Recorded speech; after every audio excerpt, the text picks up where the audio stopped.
Hello YouTube, welcome back to my channel. Welcome back to another episode of Sunday via Sil. Thank you for being here. If you're new here or got recommended here, welcome as well. My name is Sylvia and I make weekly videos that spark joy, thought, growth, and learning. So I hope you find a reason to stay and join the community. With that said, today's video is going to be part 2 of resumes. So if you haven't yet seen part 1 from last week, please exit out of this video and watch part 1 first. Part 1 really lays the groundwork into beautifying your resume and making it into a great version of itself, and then we can add in the finishing touches, which we will discuss in today's video. So please watch part 1 first before watching this one.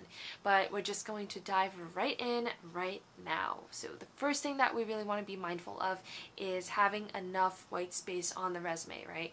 Just like how we crave our personal space, our resume craves that as well. You don't want to have someone look at your resume and get a throbbing headache. You don't want someone to look at it and see a huge wall of text with there being no breathing room, wiggle room whatsoever. So really pay attention to the font that you choose, the font size that you use, but making sure that there's enough space between your margins, making sure that there's space between your categories on your resume, so education, work experiences, volunteer or internship, or other interests, whatever titles you use on your resume, making sure there's spaces between that, but then also the positions held and experiences that are listed under each category on your resume. If you're going to ask if there's a required length for a resume, ideally people want to see 1 page to 2 pages. No one really wants to see 3-5 pages of someone's resume, right?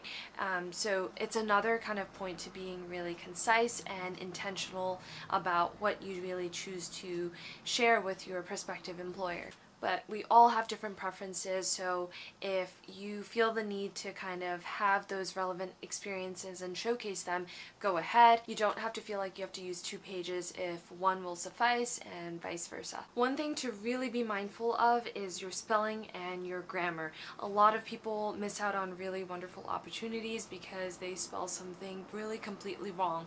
I've seen people wanting to say assess, and instead of that they say asses, and instead of consulting, someone has written consulting. Someone has said professional booger instead of professional blogger. So just watching out for spelling and grammar. Sometimes when you're working on a project, a slideshow, on a newsletter, whatever it may be, for way too long, you're staring at it for so many hours, you really don't begin to see any sort of minor errors. Like everything seems fine to you.